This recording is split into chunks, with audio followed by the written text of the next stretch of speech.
Hello मेरे प्यारे दोस्तों, कैसे हैं आप सभी लोग और आप लोगों की पढ़ाई कैसी चल रही है। उम्मीद करते हैं मेरे सभी प्यारे भाई लोग स्वस्थ होंगे, मस्त होंगे और अपनी पढ़ाई में मस्त होंगे। तो आज हम देखने वाले हैं आपके क्लास 12 की केमिस्ट्री का जो चैप्टर 1 है बिलियन यानी सॉल्यूशन, उसका लेक्चर नंबर 6 देखने वाले हैं। और ये इस चैप्टर का आखिरी लेक्चर होने वाला है और सबसे इंपॉर्टेंट लेक्चर होने वाला है, क्योंकि आज के इस लेक्चर में हम 1 2 3 नहीं पूरे 4 टॉपिक्स को निपटाने वाले हैं इस एक क्लास में।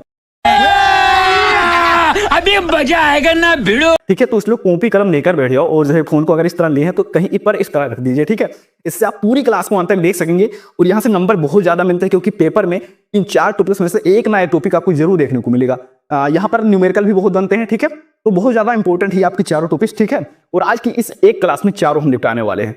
ठीक है, शुरू करें। हाँ, तो इससे पहले हमने जितनी भी क्लासेस की इस चैप्टर के अंतर्गत, है ना, चाहे वो आपका बेसिक कॉन्सेप्ट हो, उसके बाद हमने आयतन प्रतिशत, भार बटे आयतन प्रतिशत, और साथ ही साथ मोलरता, मोललता, मोल प्रभाज, हेनरी का नियम, राउल्ट का नियम, सब कुछ हम देख चुके हैं। आपको जो है सभी वीडियो का लिंक आपको डिस्क्रिप्शन में मिल जाएगा, जाकर एक बार देख लीजिएगा। ठीक है, और सब कुछ पढ़ लीजिएगा। ठीक है, और इस चैप्टर को हम वन शॉट में भी खत्म करेंगे जब हम इसको पूरा कंप्लीट कर लेंगे और फिर न्यूमेरिकल का भी वन शॉट लाएंगे। तो चैनल को सब्सक्राइब कर लेना। ठीक है, ऐसी ही मजेदार क्लास के लिए चलिए शुरू करते हैं। ज्यादा बकवास नहीं करेंगे। जो आपका अणुसंघ गुणधर्म टॉपिक है आज जो है इस चैप्टर का आपका लास्ट टॉपिक है। ठीक है, जिसमें हम 4 टॉपिक को पढ़ेंगे। वासुदाब का अपेक्षिक अवनमन, क्वाथनांक का उन्नयन, हिमांकमा अवनमन, अवनमन और जो है परासरण दाब। ठीक है, चलिए शुरू करें। तो अणुसंघ गुणधर्म जो होता है इसे हम इंग्लिश में बोलते हैं कोलिगेटिव प्रॉपर्टीज। आखिर क्या होते हैं अणुसंघ गुणधर्म, इनको भी हमें जानना जरूरी है। ठीक है, चलिए समझते हैं। तो विलयन के वे गुण जो विलय के अणुओं की संख्या पर निर्भर करते हैं अणुसंघ गुणधर्म कहलाते हैं। ठीक है, यानी आप कोई विलयन बना रहे हैं, ठीक है, उसमें आप पानी लिए हैं, ठीक है, उसमें आप जो है बाहर से नमक डाल रहे हैं। ठीक है, मान लीजिए आप पानी भी लिए हैं और बाहर से नमक डाल रहे हैं। वो इस पर निर्भर ना करे कि तुम क्या चीज मिला, मतलब क्या चीज मिला रहे हो, नमक मिला रहे हो, यूरिया मिला रहे हो, चीनी मिला रहे हो, वो इस पर निर्भर करे कि तुम कितना मिला रहे हो। तो उसे हम कहते हैं अणुसंघ गुणधर्म, यानी विलयन का वह गुण जो इस विलय के अणुओं की संख्या पर निर्भर करता है, अणुसंघ गुणधर्म कहलाता है। ठीक है, नहीं समझ में आ रहा, चलो हम देहाती भाषा में समझाते हैं। मान लीजिए आपके यहाँ कोई समारोह है। ठीक है, मान लीजिए आपके यहाँ कोई समारोह है। ठीक है, आज जो खाना बनाने वाले होंगे वो आपसे थोड़ी पूछेंगे कौन कौन आ रहा है, वो आपसे क्या पूछेंगे, कितने लोग आ रहे हैं, कितने लोगों का खाना बनवाना है। देखो, अगर कम लोग आएंगे तो खाना कम बनवाना पड़ेगा, है ना। ज्यादा लोग आ रहे हैं तो खाना ज्यादा बनवाना पड़ेगा। यानी तुमको इससे मतलब नहीं है कि कौन कौन आ रहा है, तुमको इससे मतलब है कितने लोग आ रहे हैं, है ना।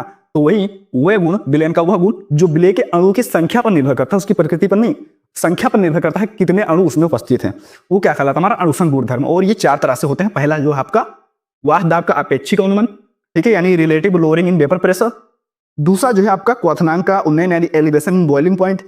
ठीक है, तीसरा जो है आपका हिमांक में अवनमन, ठीक है, और डिप्रेशन इन फ्रीजिंग पॉइंट। उसके बाद में जो है आपका परासरण दाब यानी ऑस्मोटिक प्रेशर। ठीक है, चारों को निपटाने वाले हैं।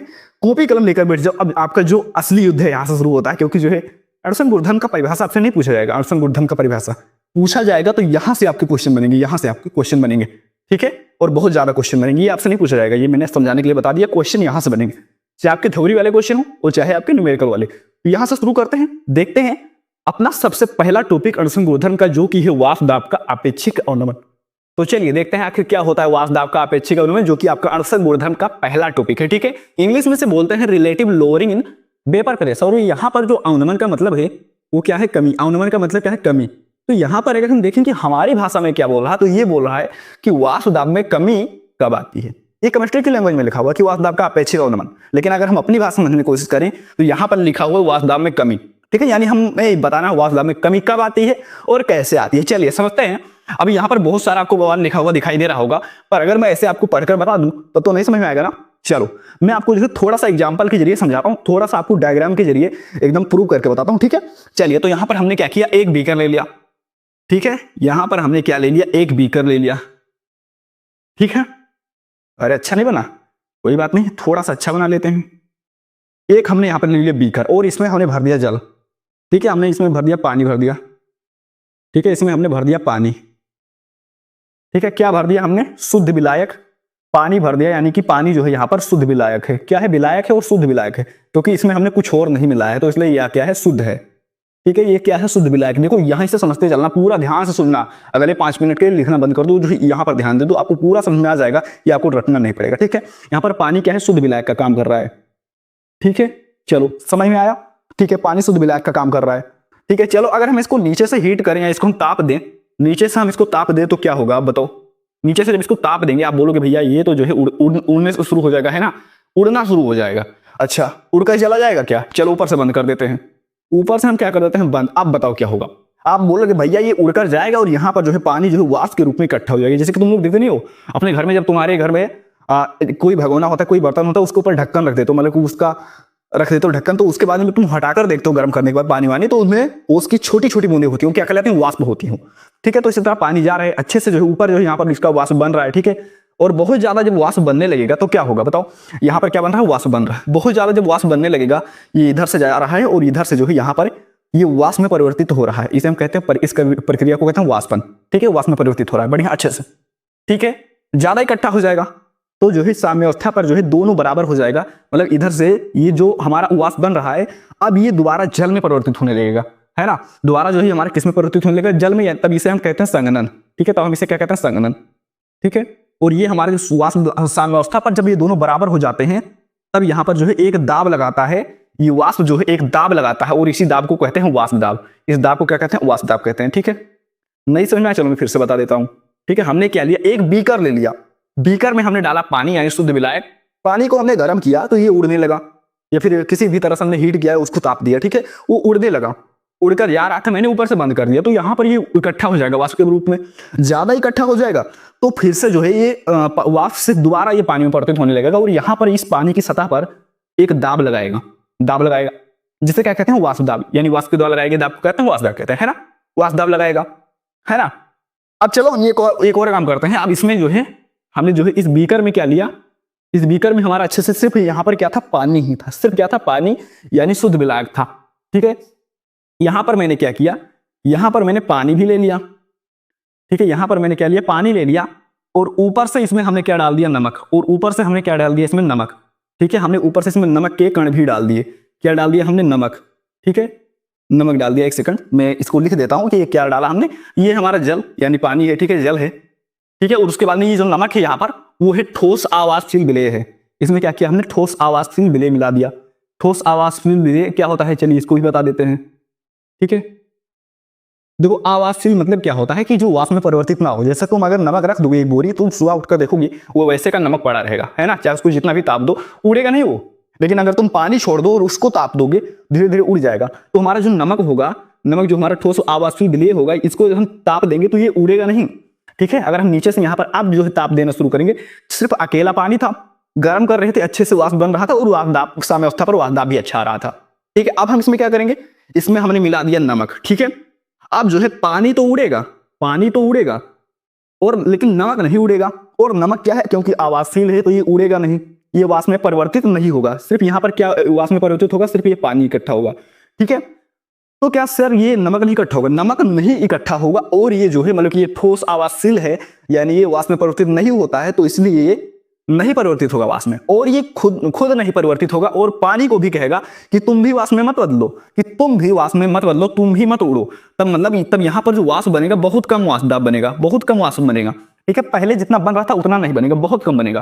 ठीक है, यहाँ पर जो ज्यादा वाष्प बन रही थी, यहाँ पर ज्यादा वाष्प बन रही थी और यहाँ पर जो वाष्प बन रही है यहाँ पर कम वाष्प बनेगी, क्योंकि जो पानी है खुद नहीं उड़ रहा है और पानी को भी नहीं उड़ने दे रहा है। ना तो खुद वाष्प में परिवर्तित हो रहा है और ना तो पानी को वाष्प में परिवर्तित होने दे रहा है। ठीक है, ना तो पानी को वाष्प में परिवर्तित होने दे रहा है, वाष्पन नहीं होने दे रहा पानी का भी। ठीक है, तो यहाँ पर जो अब यहाँ पर वाष्प बन रहा है ये कम वाष्प बन रहा है, कम वाष्प यहाँ पे इकट्ठा हो रहा है। ठीक है, चलिए तो यहाँ पर जब हमने अब कम वाष्प बनेगा तो जो है यहाँ पर दाब भी कम लगाएगा, वाष्प दाब भी कम होगा, वाष्प दाब भी हमारा जो होगा कम होगा। ठीक है, मतलब ज्यादा सिर्फ अकेला पानी था, आराम से उड़ रहा था, कोई टेंशन नहीं था, है ना? इसमें हमने क्या किया? मतलब कि आराम से उड़ रहा था, अच्छे से वाष्प बना रहा था, अच्छे से वाष्प दाब भी आ रहा था साम्यावस्था पर। इसमें हमने पानी में क्या किया? कोई नमक मिला दिया जो कि है ठोस आवासशील है।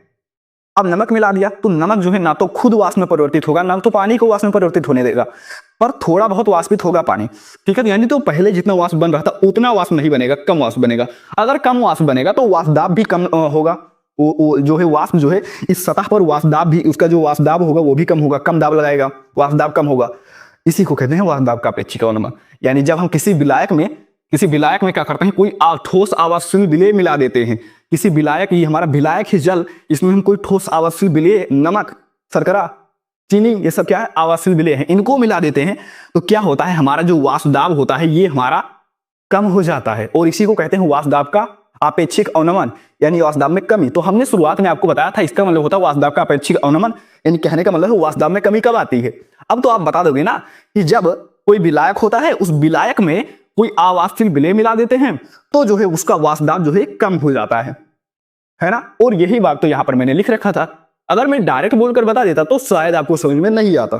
ठीक है, अब यहां पर मैंने आपको समझाकर बता दिया। अकेला पानी है, ताप दिया, अच्छे से उड़ा, अच्छा वास बना, समवस्था पर अच्छा वासदाब आया, बढ़िया जितना हमको चाहिए था। ठीक है, उसमें हमने क्या नमक मिला दिया अलग से। नमक क्या है, आवासशील है, तो नमक खुद नहीं उड़ेगा, खुद वाष्प में परिवर्तित नहीं होगा, पानी को भी वाष्प में परिवर्तित होने से रोकेगा, तो वाष्प कम बनेगा, वाष्प कम बनेगा तो वासदाब भी कम होगा, यानी वासदाब में यहां क्या हुई, कमी हो गई। और इसी को कहते हैं वासदाब का आपेक्षिक अवनमन, यानी वासदाब में कमी कब आती है, जब किसी शुद्ध विलायक में कोई ठोस आवासशील ठोस विलेय को मिलाया जाता है तो विलयन का जो वासदाब होता है, वासदाब में थोड़ी कमी आ जाती है, इसे ही हम कहते हैं वासदाब का आपेक्षिक अवनमन। ठीक है, क्लियर इतनी बात। चलिए अब हमको जो है थ्योरी वाला तो काम हो गया हमारा, अब हम कुछ न्यूमेरिकल वाला काम भी करना है तो अच्छा रहेगा हमारे लिए। ठीक है, एक बार मैं देख लेता हूं अच्छे से दिखाई दे रहा है ही नहीं। ठीक है, अच्छे से दिखाई दे रहा है। ठीक है, अगर देखो क्वालिटी अगर अच्छी नहीं आ रही है, ठीक है, तो जो क्वालिटी तुम बढ़ा लो। ठीक है, क्वालिटी अच्छी नहीं आ रही है तो तुम क्वालिटी जो है सेटिंग से जाकर बढ़ा सकते। ठीक है, चलो, पर मैं कोशिश करता हूं जब मैं एडिट करता हूं वीडियो को तो मैं कोशिश करता हूं जितना हो सके हाई क्वालिटी में आपको देने की कोशिश करता हूं। अब हमारा फोन तो इतना अच्छा नहीं, मतलब इसका कैमरा उतना अच्छा नहीं देता है ना, क्वालिटी अच्छी नहीं है, तो आप क्वालिटी खुद से बढ़ा लीजिए। ठीक है, सेटिंग से जाकर। चलो, ये हमारा हो गया। ठीक है, अब हम यहाँ पर क्या करते हैं, अपना न्यूमेरिकल का भी थोड़ा बहुत काम कर लेते हैं। हमारा जो है कॉन्सेप्ट वाला काम हो गया कि क्या वास्तव में कमी कब आती है, वास्तव का अपेक्षिक अवनमन कब होता है, जब उसमें हम कोई ठोस आवासशील विलेय मिला देते हैं। कन्फर्म है यार। चलो, अब यहाँ पर हम थोड़ा न्यूमेरिकल वाला काम भी कर लें। तो यहाँ पर हम देखें जो हमारा शुद्ध विलायक है इसका वासदाब क्या होगा, और जो हमारे ये विलयन है, अब ये क्या हमारा क्या बन चुका है, इसमें जल और नमक दोनों भर दिया हमने, दोनों हमने मिला दिया, दो आगे, तो ये हमारा शुद्ध नहीं रहा, ये हमारा क्या बन गया, विलयन बन गया। ठीक है, अगर हम यहाँ पर देखें तो हमारा जो होगा शुद्ध विलायक का वासदाब। ठीक है, शुद्ध विलायक का वासदाब, शुद्ध विलायक का वासदाब वो हमारा क्या होगा, समझिएगा, शुद्ध विलायक का वासदाब ये हमारा हो जाएगा पी नोट ए। क्या हो जाएगा, पी नोट ए हो जाएगा। ठीक है, अब ये हमारा क्या हो गया, ये हमारा पानी भी है और नमक भी है, तो ये हमारा क्या बन गया, विलयन बन गया। क्या बन गया, हमारा विलयन बन गया। तो यहां पर हमारा क्या हो जाएगा, विलयन का वासदाब, विलयन का वासदाब, विलयन का वासदाब कितना हो जाएगा, आप बोलोगे भैया पी ए हो जाएगा, पी ए हो जाएगा। यहां पर ये शुद्ध था तो यहां पर पी नोट लगा दिया था, एक सेकंड, पी नोट लगा दिया था। ठीक है, विलयन का वासदाब है, शुद्ध नहीं है, विलयन है, तो यहां पर पी ए हो गया। ठीक है, अब ये शुद्ध विलायक के वासदाब है, ये विलयन का वासदाब है। अब हमें पता करना है कि कमी कितनी हुई। चलो, मैं आपको एक एग्जांपल बताता हूं। मान लो हम जो वासदाब में कमी है उसको हम डेल्टा हम पी से लिखें, डेल्टा पी से लिखते हैं। चलो हम एक काम करते हैं, डेल्टा पी से लिखते हैं। ठीक है, वो जो हमारा वासदाब में कमी है उसको हम डेल्टा पी से लिखते हैं। अब चलो मुझे एक काम बताओ, एक बात मुझे बताओ। ठीक है, आपके पास एक डिब्बा है। ठीक है, डिब्बे में जो है आपके पास 5 लड्डू रखे हुए हैं, डिब्बे में 6 लड्डू रखे हुए हैं, मान लेता हूं 6 लड्डू हैं। ठीक है, और फिर बाद में जो है आप क्लास में बांटने गए, अपने दोस्तों को देने गए, और उसके बाद बचे आपके पास 2 लड्डू। अब मुझे बताओ कमी कितनी हुई, कमी कितनी हुई बताओ मुझे। ठीक है, मैं चेक कर लेता हूं बार अच्छे से आ रहा कि नहीं। ठीक है, एक सेकंड। ठीक है, माइक जो है थोड़ा सा पैर में लग रहा था। ठीक है, बताओ कमी कितनी हुई। आप बोलोगे भैया 6 लड्डू था, लेकर गए, बचे 2, यानी पहले वाले में से अगर हम इसे अब जितना बचा है उतना घटा दें तो हमें पता चल जाएगा कितनी कमी हुई। यानी हम 6 लड्डू थे हमारे पास, अब बचे कितने, 2, यानी हमारा 4 लड्डू कम हो गया, यानी 4 लड्डू कम हो गया, है ना। चलो, अब यही कॉन्सेप्ट यहां पर लगाते हैं। वासदाब में कमी यानी कि डेल्टा पी निकालना है। पहले कितना था, पहले कितना था, पी नोट ए। अच्छा, अब कितना है, पी ए, पी ए। ठीक है, चलो भाई, पी ये हमारा हो गया वासदाब में कमी। इस तरह निकाला जाता है घटाकर। ठीक है, शुद्ध विलायक के वासदाब में से जब आप विलयन का वासदाब घटा दोगे तो अब आपको पता चल जाएगा कि आखिर वासदाब में कितनी कमी आई है। ठीक है, अब यहाँ पर थोड़ा सा एक गेम करते हैं। ठीक है, यहां तक अगर अच्छे से दिखाई दे रहा है तो हम यहीं पर लगा दें, वरना हम नेक्स्ट पेज में चलेंगे, एक बार मैं देख लूं। ठीक है, अच्छे से दिखाई दे रहा है।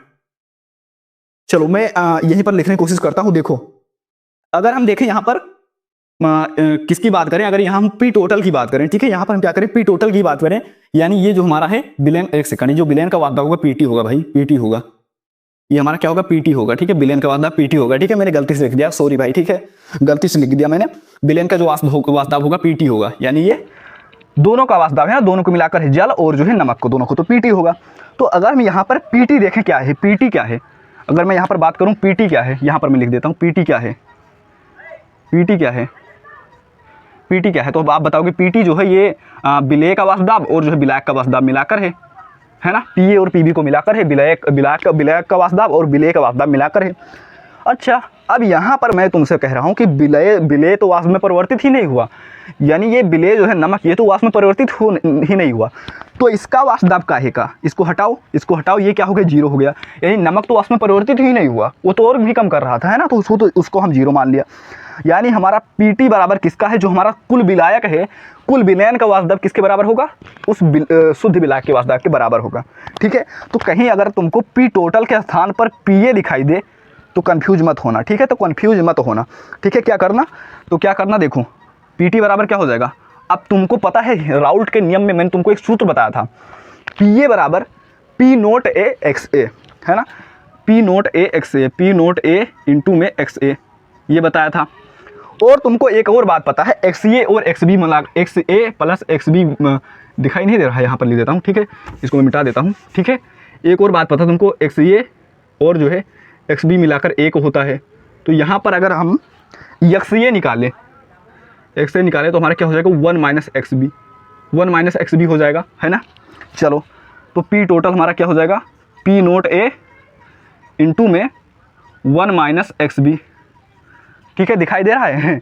चलो, बस अच्छे से मैं तुमको बताना चाहता हूँ, मैं डायरेक्ट अभी फॉर्मूला भी बता सकता हूँ, पर क्या फ़ायदा उसका, आप समझो ना कहाँ से आया। देखो पी टोटल है हमारा, दोनों को मिलाकर बनेगा, मतलब कुल विलयन का वाष्प दाब होगा, विलेय का वाष्प दाब और प्लस विलायक का वाष्प दाब, है ना। तो विलेय का वाष्प दाब तो हमें कोई बन ही नहीं रहा था, है ना, तो इसको हमने काट दिया, जीरो कर दिया, यानी हमारा सिर्फ विलायक का वाष्प दाब बचा, है ना। विलायक का वाष्प दाब पी ए बराबर होता पी नोट ए एक्स सी, हाँ ठीक, हमने लिख दिया। एक्स ए बराबर होता 1 माइनस एक्स बी, यहाँ से। ठीक है, चलो रख दिया। अब बताओ मुझे, अब यहाँ से क्या होगा, क्या हो जाएगा, पी टी बराबर क्या हो जाएगा, पी टी बराबर क्या हो जाएगा, पी नोट ए, इसको अंदर गुणा कराओ। ठीक है, पी नोट ए, ठीक है, पी नोट ए इंटू में पी नोट ए एक्स बी, इस एक बार इससे, फिर एक बार तो इससे तो कराओगे, माइनस पी नोट ए इंटू में एक्स बी। ठीक है, क्लियर है इतनी बात। चलो आगे बताओ, आगे हमने एक बात क्या बताया कि देखो हमारा क्या हो जाएगा, पी नोट ए एक्स बी। ठीक है, अब हम इसको जो है इधर ले आते हैं, इसको जो है हम इधर ले आते हैं। ठीक है, पी नोट ए इंटू में एक्स बी, तो ये हमारा जो पी टी है उधर चला जाएगा, पी टी हम उधर भेज देते हैं, पी नोट ए माइनस में पी टी, है ना।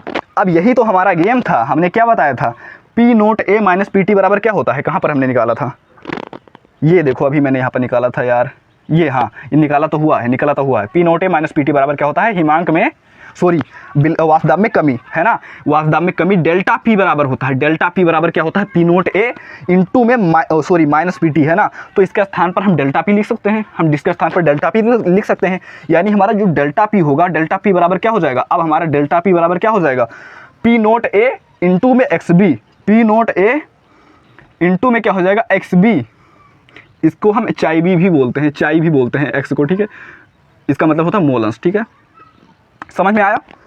ठीक है, यानी हमारा यहाँ पर डेल्टा पी क्या निकल कर आया, इसका एक सूत्र हमें और पता चला कि हिमांक में जो हमारा वाष्प दाब में कमी है, यानी डेल्टा पी है, उसका सूत्र होता है पी नोट ए इंटू एक्स बी। यानी देखा जाए तो डायरेक्टली अगर हम देखें तो जो हमारा ये वाष्प दाब में कमी है डेल्टा पी, ये किस पर निर्भर कर रहा है, एक्स बी पर, यानी कि उस विलेय के मोलंस पर। ठीक है, कि उसमें कितना विलेय मिलाया जा रहा है। अगर तुम नमक देखो, नमक तुम कम मिलाओगे तो जो है वो उसका प्रभाव उतना ज़्यादा नहीं रहेगा, तब भी वाष्प दाब वो जल को ज़्यादा नहीं रोक पाएगा, तो और ज़्यादा बनेगा। ठीक है, अगर तुम चाहते हो कि कम वाष्प बने, जितना ज़्यादा नमक मिलाओगे उतना कम वाष्प बनेगा। ठीक है, यानी जो है किस पर निर्भर करेगा कि उसको कितने मोल विलेय के कितने मोलांश तुम उस विलेय में मिला रहे हो। वाष्प दाब में जो कमी है किस पर निर्भर कर रही है, तुम इसमें कितने विलेय मिला रहे हो, विलेय के कितने मोलांश मिला रहे हो। देखो कम विलेय मिलाओगे कम कमी होगी, मतलब कमी जो होगी थोड़ी कमी होगी, और ज़्यादा कमी कब होगी, जब तुम और विलेय मिला दोगी और नमक मिला दोगी तो और कम हो जाएगा वाष्प दाब। ठीक है, यानी जो हमारा वाष्प दाब में कमी है ये हमारा किस पर निर्भर कर रहा है, उस विलयन में उपस्थित विलेय की मात्रा पर, उस विलयन में उपस्थित नमक यानी जो ठोस आवर्षिक विलेय है उसकी मात्रा पर निर्भर कर रहा है। ठीक है, अब तो पूरा कॉन्सेप्ट अच्छे से समझ में आ गया होगा। अगर तुम चाहो नोट कर लो, उसके बाद में एक बार मैं रिवाइज करने वाला हूँ, बस एक बार मैं देख लूँ अच्छे से दिखाई दे रहा है कि नहीं। देखो अच्छे से दिखाई दे रहा है, पर जो यहाँ पर थोड़ा सा हैंड राइटिंग गड़बड़ दिखाई दे रहा होगा, पर जो है अगर तुम अच्छे से नोट करके खुद की कॉपी पर लिखोगे ना, तुमको बेटर समझ में आएगा। मैंने कुछ नहीं बताया। वाष्प में कमी कब आती है? जब कोई हमारे पास विलेय है, पानी है, शुद्ध है, आराम से उड़ रहा है, ज़्यादा वाष्प बन रहा है। कमी कब आएगी? जब हम इसमें कोई ठोस अवाष्पशील विलेय मिला देंगे, नमक मिला देंगे, तो इसमें जो है कमी आ जाएगी। क्यों? क्योंकि तब वाष्प कम बनेगा। वाष्प कम बनेगा तो वाष्पदाब भी कम हो जाएगा। नहीं, वाष्पदाब कम हो जाएगा कब? जब उसमें हम कोई ठोस अवाष्पशील विलेय मिला देंगे, तो उसका वाष्पदाब कम हो जाएगा। इसे कहते हैं वाष्पदाब में आपेक्षिक अवनमन। ठीक है, यहाँ पर शुद्ध विलायक का जो वाष्पदाब होगा P0A होगा, विलयन का वाष्पदाब होगा PT। ठीक है, समझ में आ गया। चलो अब देखो, यहाँ से हमने एक फॉर्मूला निकाला PT से, ये निकाला। ठीक है, डेल्टा P बराबर P0A इंटू में XB। ठीक है, यानी जो हमारा डेल्टा P है, अगर हम डायरेक्टली देखें तो किस पर निर्भर कर रहा है? XB पर, उस में उपस्थित, विलयन में उपस्थित विलेय के मोल अंश पर। ठीक है, इस पर निर्भर कर रहा है डायरेक्टली। ठीक है, तो इसको जो है तुम नोट कर लो। ये सूत्र बहुत इंपॉर्टेंट है, ये भी इंपॉर्टेंट है। इस पर तुमसे न्यूमेरिकल पूछेगा। देखो बहुत कम चांसेस है कॉन्सेप्ट पूछने का, पर न्यूमेरिकल पक्का बनेगा। इस पर न्यूमेरिकल बहुत ज़्यादा बनता है, पक्का बनता है। ठीक है, तो इसको तुम चाहो तो अच्छे से नोट कर लो। ठीक है, यहाँ पर मैं फालतू चीज़ें मैं थोड़ी सी मिटा रहा हूँ। ठीक है, फालतू चीज़ें जो है मतलब तुम समझ गए होगे। ठीक है, तुम समझ तो गए होगे, है कि नहीं? चलो, और कुछ फालतू लिखा नहीं मैंने, जितना भी लिखा सब आपके काम का है। ठीक है, और मैं चाहता डायरेक्ट फॉर्मूला बता देता, पर मैंने सबको समझाकर बताया। इसको अच्छे से नोट कर लो, फिर हम बढ़ेंगे अपने अगले टॉपिक, जो कि हमारा क्या है? क्वाथनांक में उन्नयन। उम्मीद करते हैं आप लोगों ने अच्छे से समझ लिया होगा और अच्छे से नोट भी कर लिया होगा। अब चलिए देखते हैं अपना जो दूसरा टॉपिक है अणुसंघ गुणधर्म का, क्वाथनांक का उन्नयन, ये हम समझने वाले हैं। देखो, क्वाथनांक का जो उन्नयन होता है ये, और जो पिछला टॉपिक, इसके साथ ही अगला टॉपिक हिमांक का उन्नयन, तीनों में हम नमक और पानी की बात करेंगे। यानी तीनों टॉपिक एक दूसरे से रिलेटेड हैं। अगर आपने वाष्पदाब का अपेक्षिक अवनमन अच्छे समझा होगा तो समझ लीजिए आपके लिए बिल्कुल ही मक्खन होने वाला। यही नहीं, इसके आगे जो आपका हिमांक का उन्नयन होगा वो भी बहुत आसान लगेगा, अगर आपने पहला टॉपिक अच्छे समझ लिया होगा। अगर आप एक टॉपिक समझ लेते हैं तो सारे समझ जाएंगे, ये ऐसा टॉपिक होता है। ठीक है, तो यहाँ पर क्या दिया गया? क्वाथनांक का उन्नयन, इंग्लिश में बोलते हैं एलिवेशन इन बॉइलिंग पॉइंट। और जो यहाँ पर उन्नयन का मतलब होता है, उन्नयन का मतलब होता है वृद्धि। तो यहाँ पर हम क्वाथनांक में वृद्धि के बारे में समझने वाले हैं कि क्वाथनांक में वृद्धि कब होती है, कैसे होती है। ठीक है, तो सबसे पहले हम समझ लेते हैं कि आखिर क्वाथनांक क्या होता है। ठीक है, आखिर क्वाथनांक ही क्या होता है, इसको हम सबसे पहले समझ लेते हैं। बार बार पैर में लग रहा है। ठीक है, कोई बात। चलो अब हम समझते हैं क्वाथनांक क्या होता है। तो देखो, तुमने लिया एक गिलास पानी, ठीक है, और उसको तुमने किया, ठीक है, क्या है? पानी है। ठीक है, तुमने नीचे से इसको दिया ताप। ठीक है, अब ताप दिया तुमने, या फिर बोलते हैं गर्म किया तुमने नीचे से इसे। ठीक है, गर्म किया। अब जो है तुरंत ही तो ये भाप नहीं बनने लगेगा, है ना। धीरे धीरे तापमान इसका बढ़ाते जाओगे, है ना। तापमान बढ़ाते जाओगे तब जो है ये जाकर जो है वाष्प में परिवर्तित होने लगेगा, है ना। वाष्प में परिवर्तित होने लगेगा। तो जिस तापमान पर ये पानी जो है वाष्प में परिवर्तित होने लगता है उसी को कहते हैं क्वाथनांक। यानी जे वह तापमान जिस पर कोई द्रव वाष्प में परिवर्तित होने लगता है, हमारा क्या कहलाता है? वही तापमान हमारा क्या कहलाता है? क्वाथनांक कहलाता है। ठीक है, समझ में आया? चलो, उम्मीद करते हैं समझ में आया होगा। ठीक है, अब चलो, मतलब कि क्या सिंपल सा ही तो है कि पानी हमारे पास, पानी को कितना हम तापमान दे दें कि वो वाष्प में परिवर्तित होने लगे, यानी वह तापमान जिस पर कोई द्रव वाष्प में परिवर्तित होने लगता है, क्वाथनांक कहलाता है। ठीक है, चलो अब हम समझते हैं आखिर क्वाथनांक में वृद्धि कैसे होती है और क्वाथनांक में वृद्धि कब होती है। ठीक है, इसको आपको समझाने के लिए हम यहाँ पर क्या करते हैं, हम यहाँ पर 2 बीकर ले लेते हैं बड़े बड़े। ठीक है, बंद तो नहीं हुआ कैमरा? चलो ठीक है, कभी कभी कैमरा बंद हो जाता है। ठीक है, चलो, तो इसलिए डर लगा रहता है। चलो, तो यहाँ पर मैंने लिया एक गिलास पानी। ठीक है, बीकर मान लो, तुम कुछ भी मान लो, पात्र मान लो। ठीक है, क्या लिया हमने? पानी लिया। चलो भर देते हैं, अच्छे से भर देते हैं इसमें। अच्छे से मैंने इसमें भर दिया। ठीक है, ये क्या है? ये है पानी। ठीक है, सिर्फ है इसमें पानी। अगर सिर्फ पानी है तो ये क्या होगा? शुद्ध विलायक होगा। शुद्ध विलायक होगा, है ना। सिर्फ पानी ही है तो इसका मतलब शुद्ध विलायक है। चलो ठीक है, अगर हम नीचे से हम इसको देते हैं, ताप देते हैं। ठीक है, इसका हम तो बताओ शुद्ध पानी का क्वाथनांक कितना होता है? तुम बताओ शुद्ध पानी का क्वाथनांक कितना होता है? आप बताओगे भैया शुद्ध पानी का जो क्वाथनांक होता है वो होता है 100 डिग्री सेल्सियस।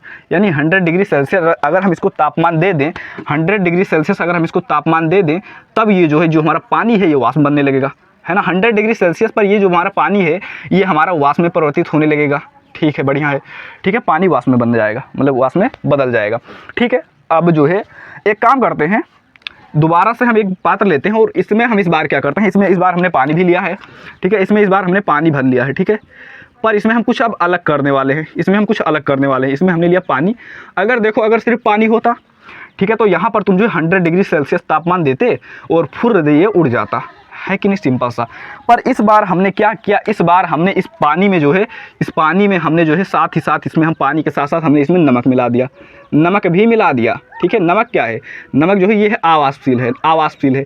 तो यानी नमक जो है ये वाष्प में परिवर्तित नहीं होगा और जो है अब ये जो है पानी को भी रोकेगा, पानी को भी वाष्प में परिवर्तित नहीं होने देगा। ठीक है, तो यानी इस बार जो होगा क्वाथनांक जो होगा, क्वाथनांक अब बताओ कितना हो जाएगा, क्वाथनांक अब बताओ कितना हो जाएगा। अगर देखो सिर्फ पानी होता, अगर सिर्फ पानी होता तब 100 डिग्री सेल्सियस तापमान पर ये वाष्प में परिवर्तित हो जाता।